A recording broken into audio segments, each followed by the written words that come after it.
So how do you do that? That's interesting. That was even It's you. Number one, you have to enable your Zoom account to do it. So here, I'll tell you here in a second. Yeah, we're live right now. So now I got to. So how do you do that? That's interesting. Mute myself here on it. You have to. I'm sorry, I've got it open while I'm talking to you, Justin.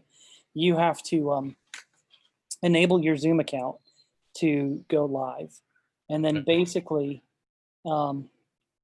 if you, Justin, if you're looking at your screen, you know, down at the bottom where it's got the icons you can click. Right. Do you have one that says more ? Right.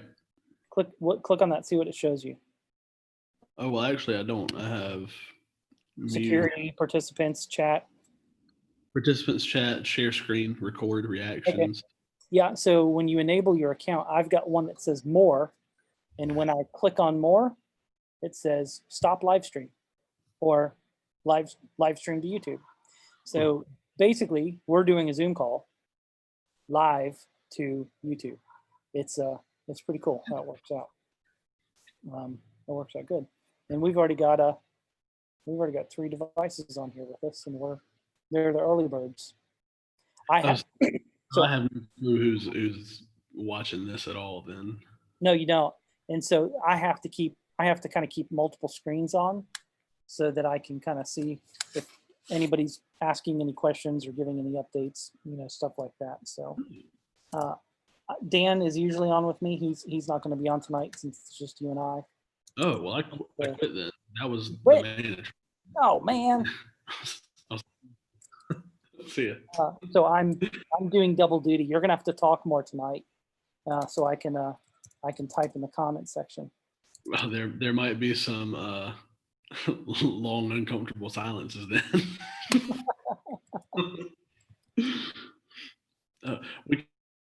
I could open the door and we could listen to the pastor here record his Wednesday night sermon that's going to go live at 7. Mm-hmm. We could do that. He does a Wednesday night service that he posts online. Mm-hmm. Yeah, you just said that. You just said that online, so you're going to get me in trouble. Oops. Smart aleck. Hey, just so you know, we've got another minute or so here before we start. I'll talk a little bit. I don't have a lot of updates when it comes to prayer requests, but I am going to talk a little bit about the George Floyd situation and everything that's going on. So, did your pastor address that on Sunday? No, he has a pretty his stance is, he wants to kind of sit back and not take an extreme position one way or another, and try not to talk too much about things. And I can't say that I blame him for that. Yeah, it's a tough conversation. It is. So feel free to jump in if you want to on that. I'm just going to make a couple, introductory comments about that and just help people to kind of understand what's going on. So I met with a bunch of pastors today in the Pillar Network. Some of them African American, most of them white. And I tell you, it was just eye opening. It was helpful. It was very gospel centered and very direct, but it was a very free conversation. So it was good. I had a Zoom call for about 2 hours yesterday with my brother and a friend that we went to school with, and then about 5 African American guys, a couple younger, a couple older. We just wanted to listen to what they had to say. There were guys, a couple of them we knew from school, but just, we had kind of started talking about things on Facebook, and one of them said, "Hey, why don't we have a Zoom call about this?" And so we did. And it was a great conversation. That's great. Well, yeah, man, it is it's a hard conversation to have. So I'm showing it 6:01. So I'm gonna kick us off here, Justin. All right. Well, Northside, Wednesday night, 6:00. So glad that you are joining us here tonight, and excited to have you. I did find out if you're if you're curious, I found out what happened last week. So I had my first major technological faux pas, for which I'm very embarrassed. So busy week. Last week was a short week. There was a lot going on, and so I decided Wednesday afternoon to record my comments for Wednesday night. I needed to save a little bit of time because I was getting prepared for the funeral on Thursday, and there were just some crazy things with how do you do it in social distance. So I recorded about a 20-minute video, and then YouTube was going to take like 5 hours to upload it. So the fact that I was doing this Wednesday afternoon meant there wasn't enough time that it was going to get on. So by the time I figure out it's still uploading at like 5:30, I'm like, you know what, forget it. I'm just going to go live.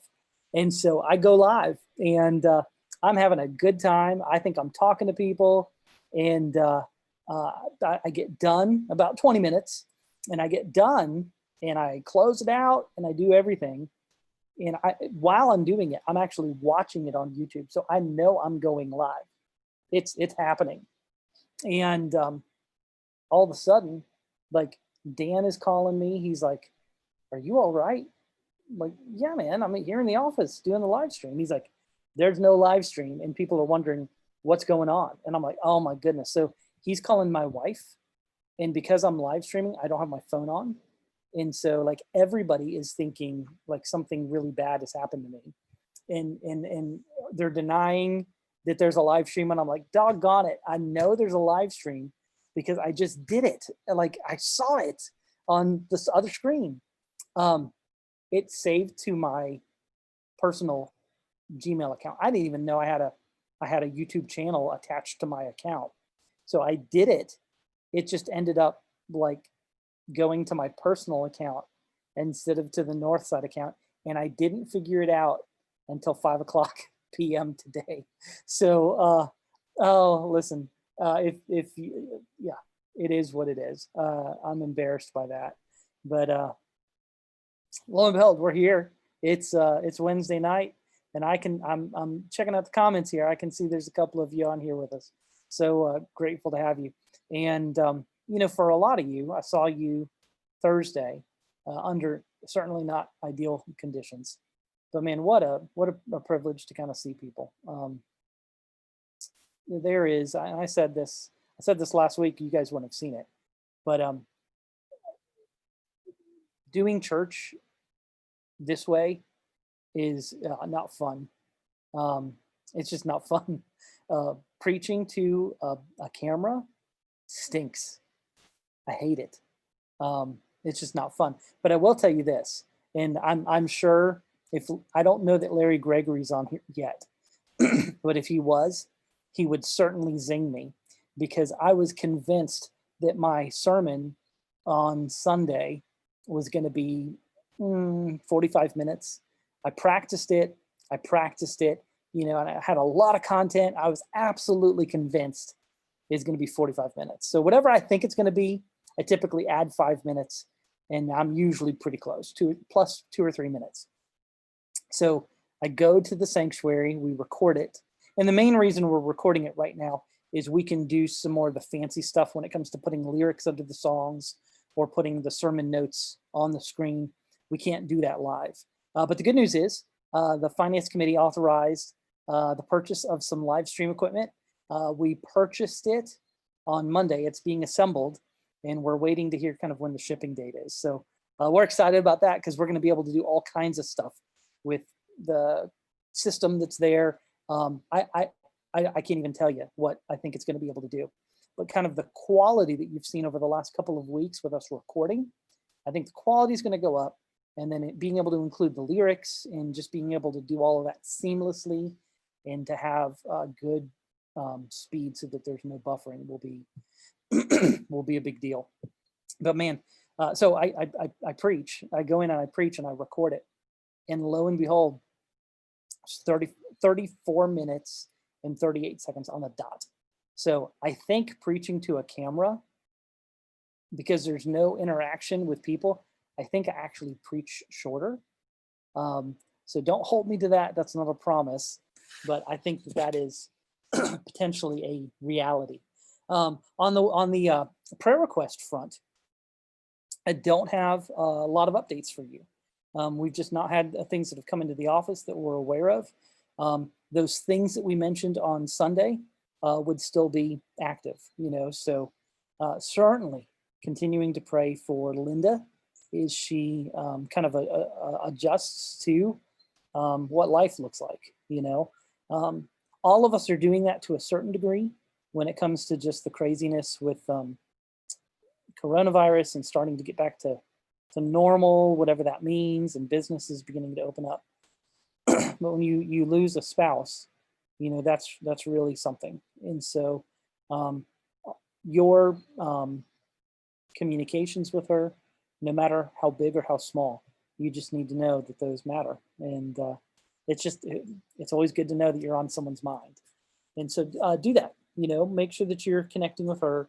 Phone calls, emails, texts, notes, cards, all of that is good. Jerry Allen is still waiting to kind of find out exactly when she's going to begin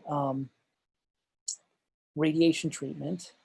Have not spoken to Donnie to know how well things are going for him with his kidney stones. I know Bonnie Caton is doing well. She had some stents replaced. I know that Alan Judy Betchler had some procedures that were done or dealing with illnesses. Heard from Judy's daughter that they're doing well, recovering, and appreciated the church checking in on her. So not a whole lot on the prayer request front. I would say that there's a major issue that we certainly need to pray for, and that's just all the stuff that's going on in our country. When you talk at all about racial issues, Justin and I were talking before everybody got on. It's just a sensitive topic. Yeah, it's a sensitive topic. And so there's a verse that has meant a lot to me this week from Micah. I think it's Micah 6:8, where it says that God has told us what he requires of us. And it's three things, and it's simple things. He's asked us to love justice, to do goodness, and to walk humbly with God. And I would tell you this. I had a meeting today with pastors in the Pillar Network. They're in the this area, kind of the Charlotte region, and several of them African American minorities, the majority of them white. And let me tell you, talking with godly people who are processing through this, like I am, but dealing with it from an African American perspective. Let me just say it's changed my opinion a little bit. This June, it is June 22nd, Marcy and I will be celebrating 24 years of being married. 24 years being married, we're more like each other. We like each other, and we're more like each other than we've ever been. But we're certainly two distinct people. And so there are things we don't agree about. There's not much. And most of the things that we don't agree about are not very important. So, I think so-and-so should win The Voice, and that person X should be booted off, and she has a different opinion of mine. I have found that one of the keys to a happy marriage is that I don't have to disagree with every opinion that Marcy has that I don't agree with, because most of them really don't matter. And certainly when it comes to The Voice, not that I want to make issues related to race trivial or of no consequence, like voting for The Voices. But like one of the marks of maturity is just knowing how to hold your tongue. And so when you hear believing African Americans lamenting or grieving what's happening, you don't have to correct them. You don't. And so, I've seen some people and I think well-intentioned, anytime anyone, whether it's a black pastor or a black Christian or a black anarchist, say that Black lives matter, somebody has to add their comment that all lives matter. Nobody's denying that. But our believing, Jesus-loving brothers and sisters who have grandparents who remember fearing for their lives or being called vile names when they walk to school. We're not that far removed from that. Their whole process of how they think through this is different than us. It's not a bad thing. It's not a good thing. It's just an issue of perspective. And so if everyone that you know has the exact same perspective, then your circle of friends probably needs to be expanded a little bit.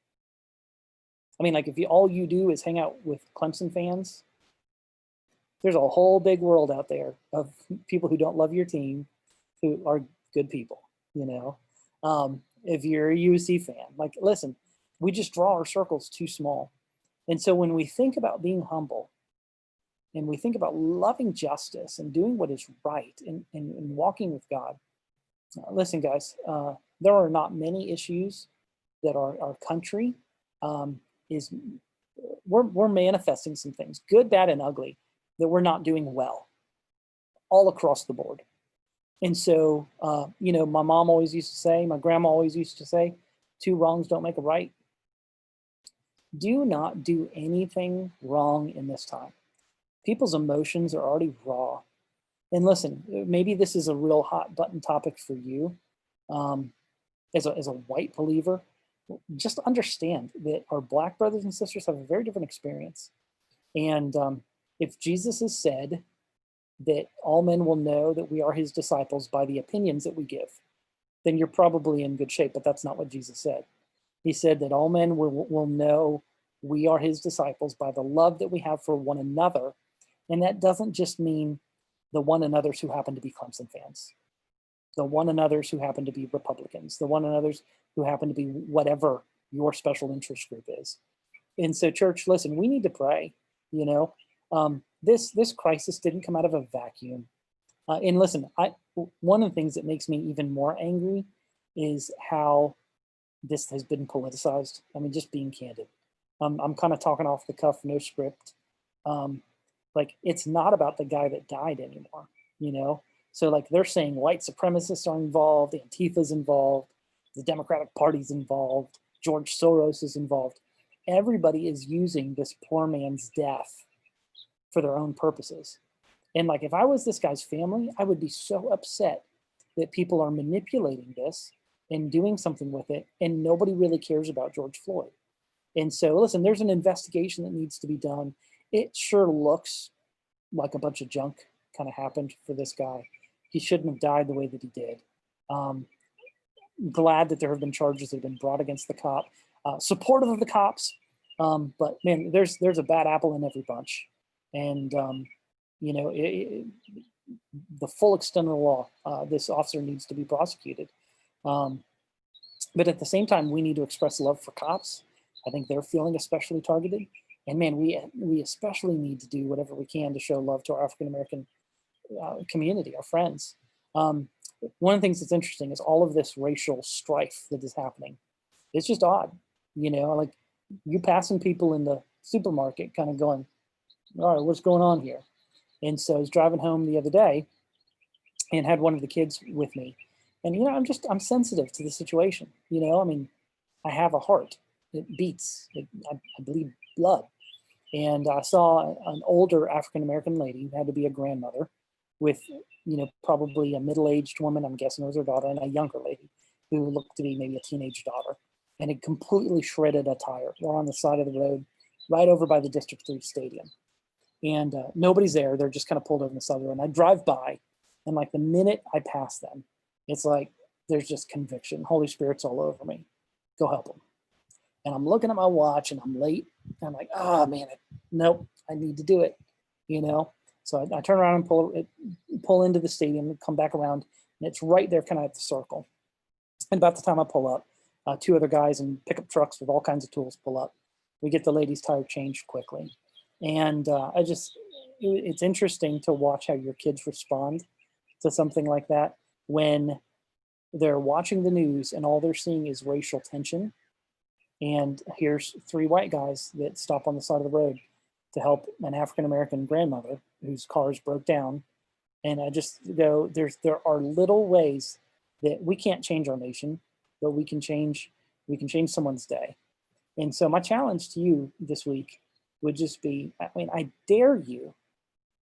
And the reason it's a dare is I think that this would really be a stretch. Like, what is one small thing you could do to not love on the community? You love on the community, you're not loving on anyone in particular, you're loving on people in general, but to find a specific thing that you could do as the church of God, as the bride of Christ, to just show love or service to an African-American neighbor. We cannot allow the lies that the media is telling to be the narrative for Christians in the United States. And so I'm not getting political. Man, Jesus says people are going to know who we are by how we love.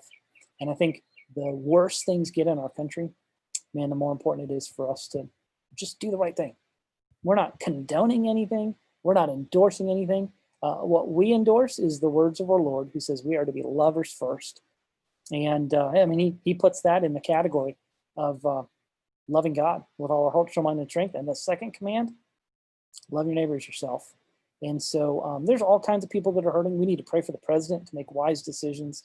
We need to pray for our National Guardsmen. We need to pray for all of these people that are involved, because, man, it is a powder keg. And thankfully, it seems like things are starting to die down.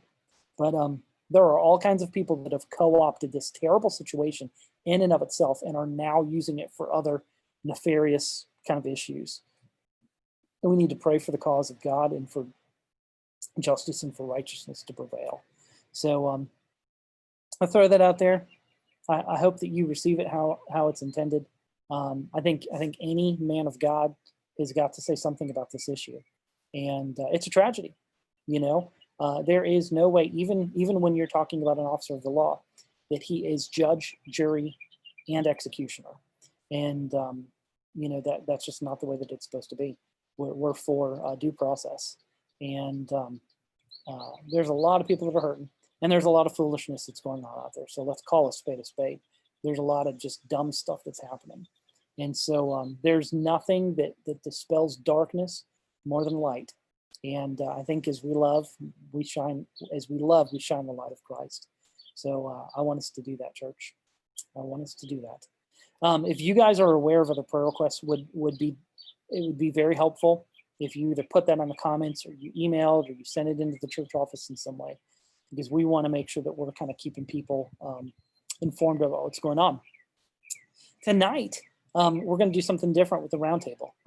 Obviously, I'm at home. I'm sitting on my front porch, and you can see part of my house. You can see the shutters behind me, enjoying a little bit of shade as the sun sets.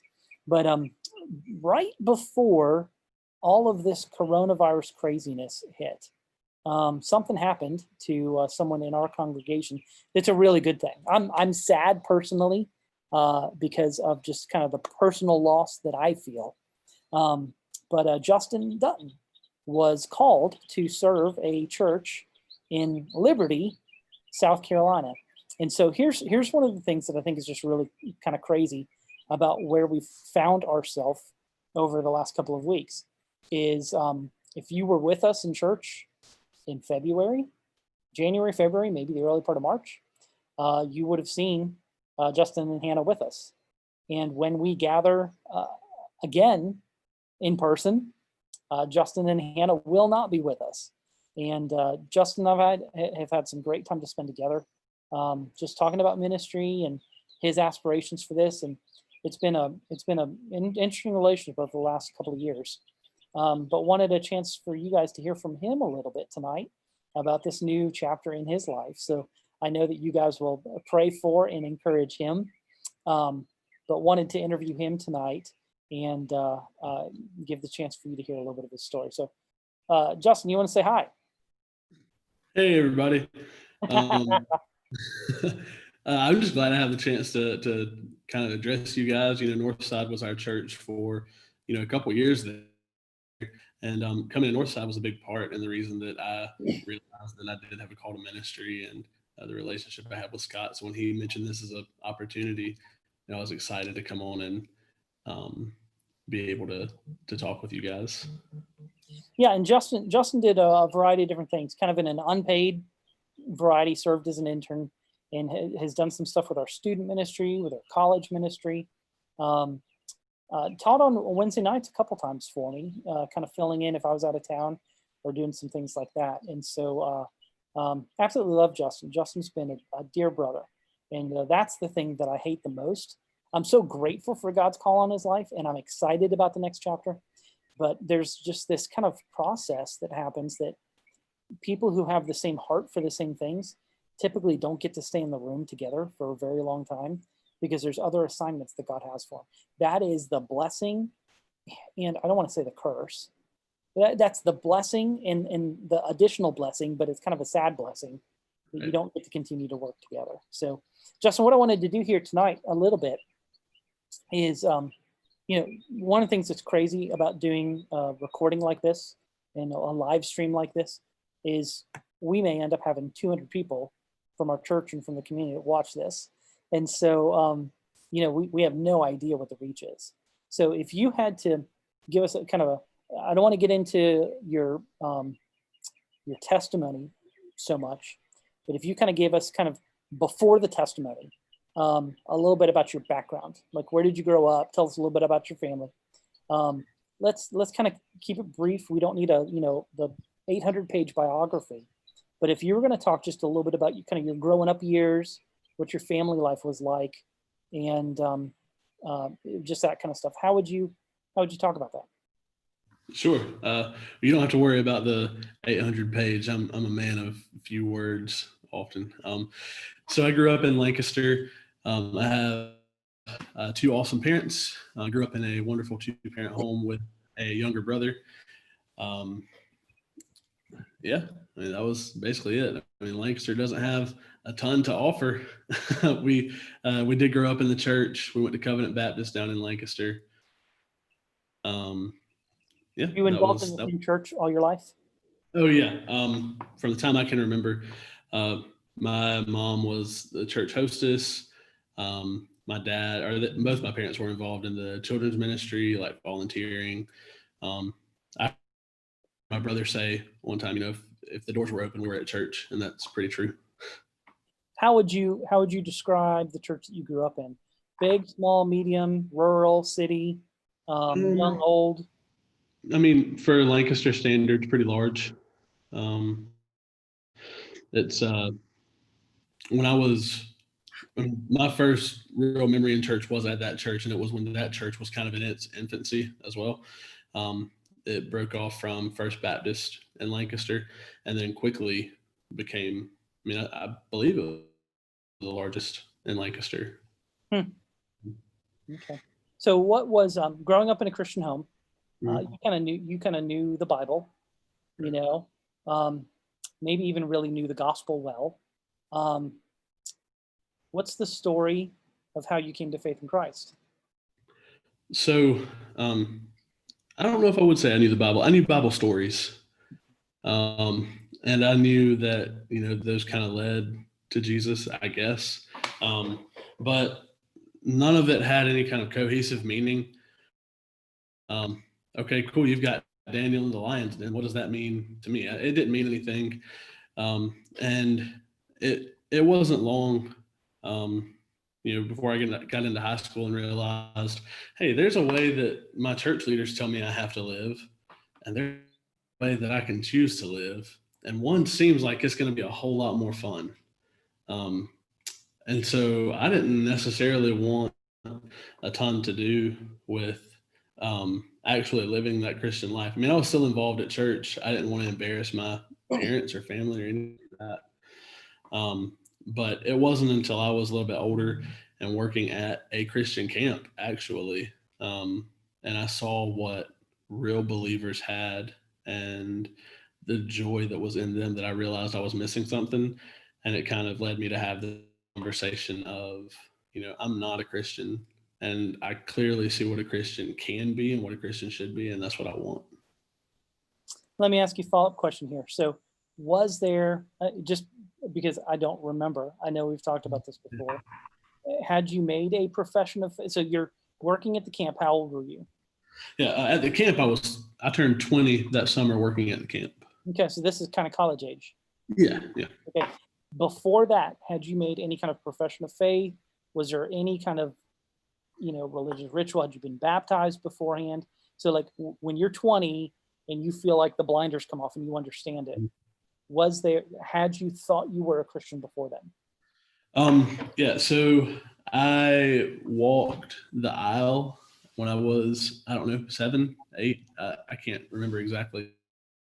But the biggest thing that I knew that I wanted then was there was this thing that everybody did every once in a while, and I felt like I was really missing out. And these things would be passed around, and people would get to have a little piece of bread and a little bit of juice. And I thought, I want that. And so I was signing up to this club where I got to drink some juice and have some bread every once in a while. And that's really the extent of what it meant to me at that time. It was like Vacation Bible School. Yeah. There were certainly times when I was like, yeah, I'm a Christian. But I didn't have any like true understanding of what the gospel was and what it meant for my life. Yeah. So working at the camp, Mm-hmm. you're helping teenagers, Mm-hmm. herd teenagers, to sports and to Bible studies and to different things like that. So what happened? Were you teaching them Bible stories and like you get convicted by teaching your own Bible study? Or is it through the preaching of the camp preacher? So like, you're there as a counselor, support staff.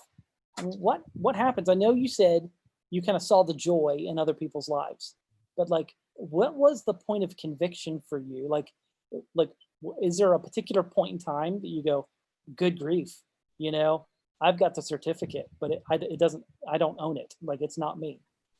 Yeah, definitely. And feel free to ask follow-up questions because I may get a little sidetracked here. I'll do my best. All right. So the only reason I worked at the camp that summer was because I was coming home from USC Upstate and I needed a job. Mom was pretty clear about that. And my youth pastor's father ran the camp. And so it was an easy job to get. So yeah, I go and I find out that you're not allowed to have your cell phone while you're working there during the week, which was a problem because I had a girlfriend.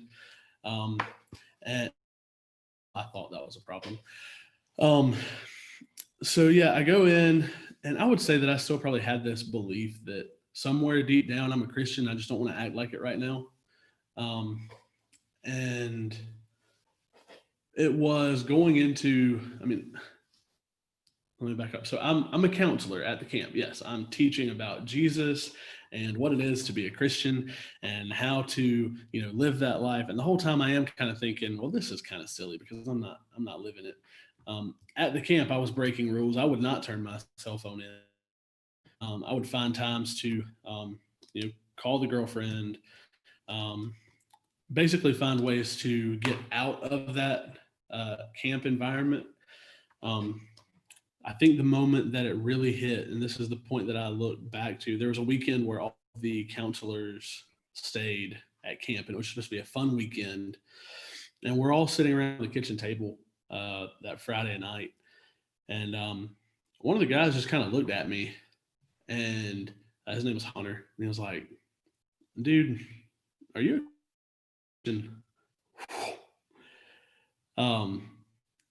and so, I have chills right now just thinking about the fact that he asked me that question. I had so many things hit me in that moment. My first thought was no. My second thought was it's so evident to these people that I'm not, and I thought I was hiding it pretty well. And then I realized I want to be. I want what these people have. And so yeah, that's kind of the big eye-opening, the blinders are off moment, was just being confronted with my own, sin, I guess. That's crazy. Now, so 20 years old, you Mhm. decide to become a Christian, or kind of volitionally making a commitment to be a believer. Right. So maybe knew the facts of the gospel in the background, but the power of the gospel maybe had not been present in your life. You're in college at this time? Yes. So this is in between your sophomore and junior year? Yes, it was. Yeah, because I had spent my first year at USC Lancaster, and then in the middle of my sophomore year, I moved to USC Upstate. This was the summer after that. Okay. You go back to college. What's Mhm. different? Took a little bit, man. There was a little bit of a struggle. They told me pretty quickly, having some conversations, they said, you need to break up with that girl because she's not what you need. And they were right, but I don't want to see that. So there were definitely some things that I held on to. But about a month into college or into that semester, I knew that that was the first thing that needed to change. I needed to eliminate that influence. And so that happened. And then my brother was a senior in high school, and he was going to go to Anderson University. And I was able to spend a weekend with him and my parents up at Anderson when he was visiting. And that kind of was a weekend that kind of reinforced this change. And I remembered, I guess, that I wanted to be different, that I wanted Jesus to change me. I wanted to live differently. And so I made the decision to leave upstate. I went back home, waited until my brother graduated from high school, and then we went to Anderson together. What's the age difference between you and your brother? 2.5 years. 2.5 years? Well, that's pretty cool that you guys got to go to college together. Yeah, we Were you roomed together roommates? for a couple years. Yeah, for a couple years we were roommates. And then he made some better friends and went and decided out with them. So That's awesome. So, what did you go to school for originally, and what did you graduate with? So originally, because I just asked the question. You got to fill in the details. so when I graduated high school, I was 100% positive that I was going to be the next big time college football coach. I told my friends, we were watching a football game one time, and it showed Bryant, Nick Saban. Spurrier was a couple names down on the list, and I said, "You guys look." I said, "One day you're going to see that list, and it's going to have Justin Dutton up there." And so that's originally what the plan was. I bounced around a little bit when I decided to do. I changed my major to secondary math education. But then what I ended up pursuing at Anderson was kinesiology, which is exercise science. I went back towards the football thing and thought I would be a strength and conditioning coach. Well, you're a glutton for punishment because you got done with the bachelor's degree and you weren't quite done. Yeah. Well, so the problem with the bachelor's degree was I did finish, but it took a little over 6 years to even finish that. I finished that. Honestly, while I was even pursuing that, I knew that I had a call to ministry. I looked into adding on a youth ministry minor, and my advisor said, "Well, you can, but it'll make you stay in college for a semester. You'll have to add one more semester." And I said, "There's no way. It's not happening." And I said, "Clearly, God's not calling me to this." And so I didn't do it. But then the funny thing was, I failed a class, and I had to stay in a semester anyway. No. Yeah. Well, listen, man, not everybody can cram 4 years into 6. So, hey, Marcy's got a doctorate degree in math. So I regularly have to complain about how much I don't like math. I found a shirt that I want to get for Father's Day that says 5 out of every 4 people struggle with math. So I figured you'd probably appreciate that. For sure. 5/4 of everyone struggles with math. Um, so you graduated from college, kind of bounced around a little bit. I know you had some different ministry opportunities, churches in Georgia, internship down in Texas that didn't kind of work out. Um, what's the process? I mean, listen, you have moved. So church, by the way, Justin is in his church conference room down in Liberty, South Carolina. So he's not even in Rock Hill anymore. Their townhome, their condo sold quickly. I think they moved back in with his parents for a short while, and they're living down in Liberty, which is all right. You gotta tell our Clemson fans, how far is that from the motherland? I mean, like 10 or 15 minutes. It's right here, and it's miserable. That's because Justin is a USC fan. So there is a sense of divine humor in all of this that, without living in Clemson, you're about as close to Clemson as you can possibly be. That would be correct. Yeah. So, you had, I just kind of zoomed through kind of your post-college years here. And I want to talk a little bit about Hannah, because I know she kind of she enters into the picture too in the college years, and there's all kinds of stuff there. So let's go there. I mean, Hannah worked at the camp. Right. Did you know her before the camp?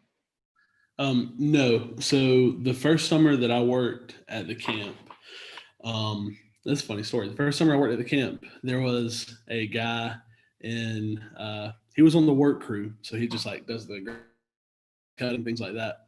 And he would stay in my cabin, and he came in one day talking about this girl that he was really interested in.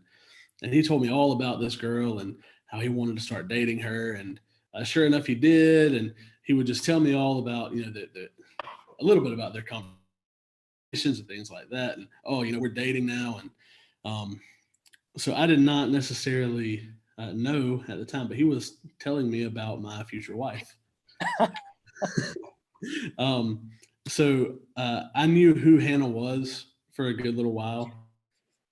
That would have been back in 2010, but we did not officially meet and actually have a conversation until 2015. Wow. Yeah. That's interesting. So like we knew who each other were because we would see each other. The camp would go to these different churches, and she would go, she'd be at those churches sometimes. So yeah, I knew who she was for a good little while. But then 2015, so I did not work at the camp in the summer of 2014, and she did. And then I worked again for my last summer in 2015, and she worked there again. That's how our paths finally crossed. How long have you guys been married? We are coming up on 3 years a week from today. That's great. And, she was working in the Fort Mill school system. Right. And she's got a job there in the Liberty area. Yes. She's in at 6 Mile Elementary. She'll be doing resource for kindergarten through 2nd grade. That's great. That's great. Well, man, what a cool kind of new start for you. To kind of bring the conversation full circle. 20, commit your life to the Lord, kind of know about the call to ministry. Don't do a whole lot about it right away. Have a couple fits and starts with some experience in ministry. And now you're all in. I mean, you've finished a master's degree over the last couple of years. And obviously you've been called to a church. So how would you describe, it's complex. I know it's complex. It's not simple. But how would you describe how you came to know that you were called to ministry? It is complex. Real quick, I do have 2 classes left before I'm finished with the master's. So I don't give myself credit before I have it. And I don't have to talk to those exams for you, do I? Right, no. So the call to ministry, like I said, I felt it kind of early on in that experience, but it was something I fought off because I didn't want it. When I realized it was the real thing, I was still at Anderson, and I started working at Fastenal, just a little hardware store or chain, I guess. And um, that was my first experience, my first real experience in the secular world. I mean, I didn't go to a private school or anything growing up, but small town, everybody's pretty religious. Um, that was my first experience being around people who genuinely, like, I don't think had much of an experience with Christianity at all, and I saw the way they acted, and I thought, well, I don't want to be a part of this. But then there in my mind that said, well, that's because it's Fastenal. So I went to work at Quick Trip, and I was working at QT again around um, kind of a similar group of people, good people, not Christians. And I thought, I could stand here and talk to these folks forever, and they're never going to want to listen to what I have to say. They've already kind of made their minds up, and which is probably not right. But I just started having this heart for students and realizing the impact that I could make would be with kids who are a little. I can build relationships. I'm good at that kind of thing. Um, I had really enjoyed my time at camp. And I thought, if there's one thing in this world that I'm made for, is working with students. By that time, I'd had the opportunity to coach a couple basketball teams as well. I love basketball, but and these were just church teams. But my favorite part was the relationships with the kids. And so just that process of being around folks who were unchurched and unsaved and realizing, that's just such a huge need, and seeing that I love building relationships and just getting to know people. That's when it kind of clicked. Justin, there's something you were made for, and it's really time to pursue that. Yeah. That's great. There's all kinds of weird stories about people in ministry. I have not recently, but historically, there are accounts of men who are preaching as pastors and are converted under their own preaching. Kind of like you talked about. They'd grown up in church.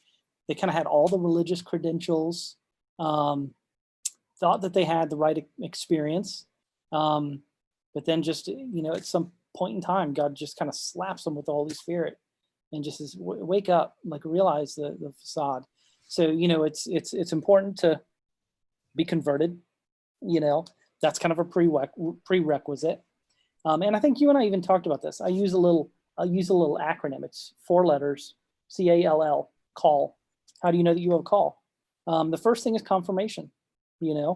If you feel called to ministry and nobody wants to hire you, or you're not given opportunities, either you're wrong or everybody else is wrong. And here's a hint: it's not everybody else. There is a subjective sense in which you have to sense it. That's one of the L's. You have to have a longing. So it has to be a confirmation. It has to be a longing. If you don't want to go into ministry, then don't go into ministry. You can't go because your grandma wants you to go. You can't go because your spouse wants you to go. And then the other letters, the A and the other L, would be abilities. If you genuinely don't like people, if you don't like administration, if you don't like counseling, if you don't like teaching, ministry is not going to be for you. There are certain abilities that kind of are required. and then the last one, the last L, is really just the lifestyle. There are certain things that you do and you don't do because you're in ministry. Not that you are saved by your lifestyle, but you have a desire to demonstrate Christian maturity in all areas. You hold your tongue. I can listen. There are stories I can tell of people that have completely gotten stories wrong about me. They think that they know something, or they know my motives, or they misheard something and they're convinced that they heard the truth, and they didn't. And it is not a fun thing to have to hold your tongue while people are thinking bad things about you. The problem is, the more you protest, the guiltier you look. And so ultimately you have to live your life, for an audience of one.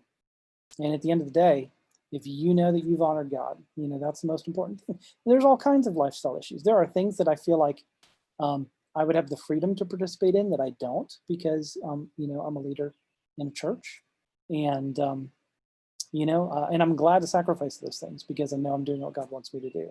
So confirmation, C, the A, ability, L, lifestyle, L, longing. And one of the things that's great, Justin, is that I see all of those in your life. Definitely see the confirmation. You have a very easy, you relate to people easily.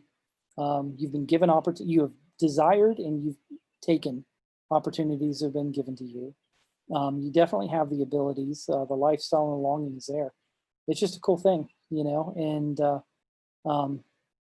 I wish it wasn't so far. I'm grateful for ways that you have just been happy to kind of serve our church and kind of step in. And honestly, I wish I had another brother like you, that was just ready for that kind of stuff, that had your maturity, and you were easy to work with, because I think you were so desirous of moving in this direction. And while I'll give you a hard time for moving so far away, I really truly am. As much as I'll lament and give you a hard time for that, I'm really grateful for the opportunity that the Lord has given to you. I mean, that's a cool thing. It's a cool thing. So tell us what you're doing. Tell us what the process was. What were you surprised about in interviewing with the church? Did it go exactly how you thought? When did they vote on you? When did you start? I mean, all this coronavirus stuff happens in there too. So if you could summarize all of that in a few minutes, kind of explain the last couple of months to us. So before Christmas, I kind of went to Hannah and I told her that I just felt like that it was the time for me to try to get my name out there a little bit and just see if it was the right time. That was kind of how I felt led. And so I talked to a lot of guys, talked to my former youth pastor, and a lot of folks that I said, yeah, I think that now's the time to, put your toe in the water a little bit and see if this is right. In that process, I reached out to not a ton, a few different churches that I felt like might be a decent fit. And I heard back from one church, and that was Eastside Baptist in Liberty. And, we had some conversations, and those conversations just flowed so easily. We met, I brought Hannah over here. We had a little interview process, went and ate at Cracker Barrel and just fellowship with them a little bit. Just spending time with them, they felt like the kind of people that I wanted to do ministry with. And so we prayed about it and kind of went through December and January, praying about it and seeing where things were going to go. I heard back from the team, the search team here, that they did want to move forward with me as their candidate. And I found out later in the process that while Eastside was the only church that I talked to, I was the only candidate that Eastside pursued. It was very much a thing that just felt like it was the Lord's leading. I came to the church and was introduced in early February, and they voted on me. And then it wasn't long after that before we were coming on the weekends to be a part of things on Sunday morning and Sunday night. And that was an interesting time because I was still working at Providence, teaching all week, and then coming up here and working with the students on the weekend. So that was certainly an interesting time. But yeah. So tell me again when they voted on you. It was early on in February that they voted. So for about 6 weeks, you're kind of driving back and forth on the weekends to Liberty. And then what was it? No, I mean, it wasn't even that long, because it was March 15th, I think, is when coronavirus hit and people started. March 15th was our last Sunday here. What's that? March 15th was our last Sunday here that I was part-time. Okay. So you had what, about 4 weeks Yeah. 4 weeks on the job of like getting to know people, and then surprise, Right. we're not meeting anymore. Listen, as grateful as I am for opportunities for you, that is not the way to start a new ministry position, Justin. You're supposed to be building relationships and getting to know people's names and all that kind of stuff. So what a crazy, crazy time. I was so excited because I was going to come in and have that little build up time into the summer to build these relationships and get to know kids. And then when we go do these events, I'm not just, oh, that's the new youth pastor. I'm Justin that they've seen for a couple months now, but then all of this happened. That's not been the case. That's nuts. That's nuts. Well, listen, we're about out of time. We've got a few minutes left here, and so I want to pray for you, and I'm going to ask you 2 questions. First is, you're not worshiping with us anymore. And by the way, we have not gotten your letter transfer thing. So I know all the coronavirus craziness has gone on, but I asked Angela about it today, and she said we haven't received anything from the church yet. So you may want to check with the church secretary about that. So number 1, I'll ask you, what can we pray for you? And then number 2, what would you want to say to the church? If this is kind of Justin Dutton signing off, so what could we pray for you? What would you say north side on your way out the door? So the prayer side of it, personally, Hannah and I are waiting on a house to be built. And so we're staying in someone's house that they've let us kind of take over for a little while, and we really appreciate that, but it's not our home. And so just having that feeling like we've moved in, but we haven't moved in, that's a little stressful. We didn't want to bring all of our things over here. So the next 7 weeks or so are going to be a little interesting there. But then as far as my ministry, I'd really just appreciate prayers where the students are concerned. There's just an interesting situation at this church within the student ministry. It's almost like we have 2 different groups. There's a Sunday group and a Wednesday group. And the desire is that we would have one cohesive group that can come together and start growing as a family, so just that we could find a way towards some unity there. And it's not that there's any kind of dislike among the kids. They just come at different times, and they kind of come from different backgrounds a little.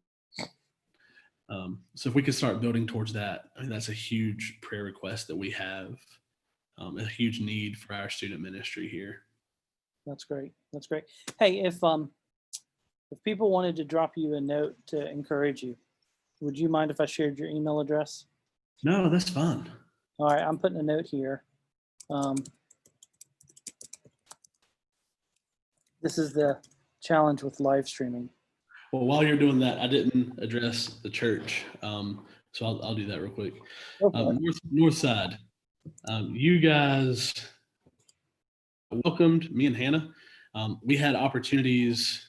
I had opportunities to come in and teach in different areas. I was able to teach on Wednesday night with the youth, and then with the adults, and then to lead, at least for a short time, a college Sunday school class with the Naconis.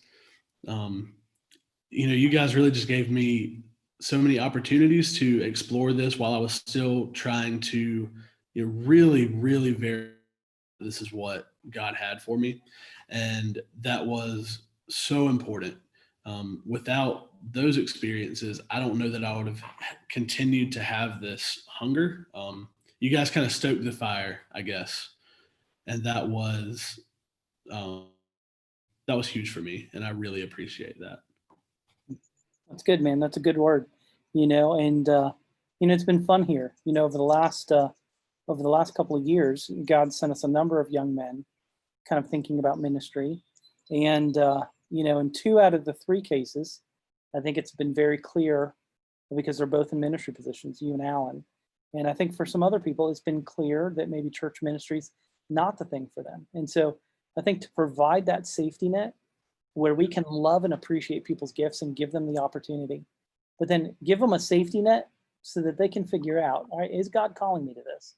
And you know what, if not, no harm, no foul, everybody. And I think, not you specifically, but I think just in general, I think growing up is a little more complicated nowadays. And without kind of apprenticing that used to be done in a bygone era, it's a little bit harder for people maybe to figure out what their calling in life is. And so, Justin, I'm grateful to be able to call you a friend and a brother. And I'm grateful that you have loved and served our church. Very grateful for that. You're going to have to remind me. I know it's J Dutton, but then you got a bunch of numbers that I don't understand. It's J Dutton what? 65810 At Gmail. at Gmail. And there's nothing behind those numbers. Those were the random numbers that Anderson gave me in my student account, and they just kind of stuck. JDutton65810 at gmail.com. That's correct. Okay, I was like, no, it can't be his birth year. He wasn't born on August 10th of 1965. So thanks for letting me know that we're random numbers. Well, let me do this, brother. Let me pray for you, and then we'll sign off. All right. God, thank you for bringing Justin into my life, and thank you for bringing him into our church's life. It's appropriate for us to be able to take the time right now just to say thank you for your common graces and the providences that you provide for us. We're grateful, that Justin used his gifts, and through using his gifts that he clarified vocationally what his calling is.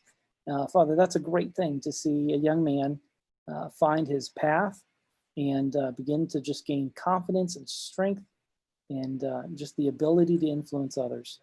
So we pray for the student ministry there at Eastside, that the challenges that he faces, that he walks into, that you'll allow him with strategy and tactfulness to encourage these students to become one body, as part of the church there, that you give him just a really natural way to build relationships with the local high school and the local middle school, that you'll bless his relationship with the pastors and other staff members there at the church, that will just be a good thing.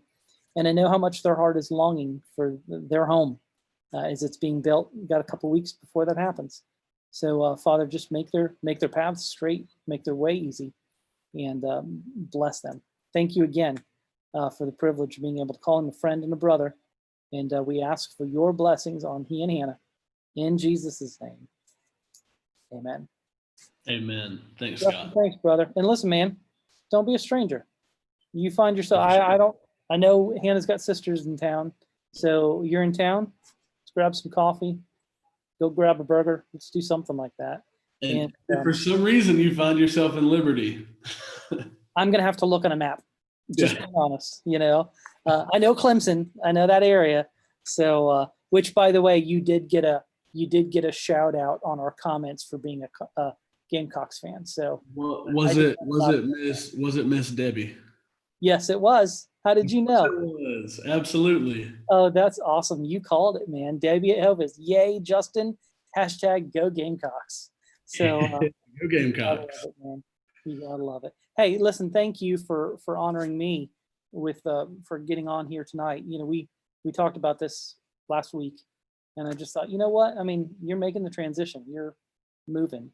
And I don't want our church to not know kind of what happened with you. Congratulations, man. And you know what? There will be a lot of things that will discourage you in ministry. There'll be sad things that you have to deal with. You'll have to say goodbye to people that you don't want to have to. So man, love what the Bible says the church is supposed to be. And always allow that to be your driving force, because you may never make the two meet. What the church is and what the church is supposed to be may never become the same thing. But you want to do whatever you can to make those get just one step closer. And I think if that's your ambition in ministry, whether you're doing student ministry or whether you're preaching every Sunday, if that's your goal, God will give you fruit, and you trust him for it. You be faithful with depth in ministry, and the Father will see to the breadth of people that he wants you to minister to. So love you very much, and excited for what the future holds. Northside, thanks for being with us tonight. I hope that you've enjoyed this. It's a little bit different, kind of getting an opportunity to do an interview. We're working out a couple of these things. So we may even bring Alan Patrick back and kind of talk to him about what's going on with he and Haley and their engagement, what ministry has looked like for him in the midst of all of this. And we've talked with our missionary friends in India. They're going through a really interesting time. They have a locust infestation, and they're saying that there may be as many as 325 million locusts per square mile. I'll let you figure out what that means density wise. It's not good. But thank you guys for tuning in. Love you very much. We miss you all. And we'll see you, Lord willing, this Sunday. Have a great night, guys. Bye.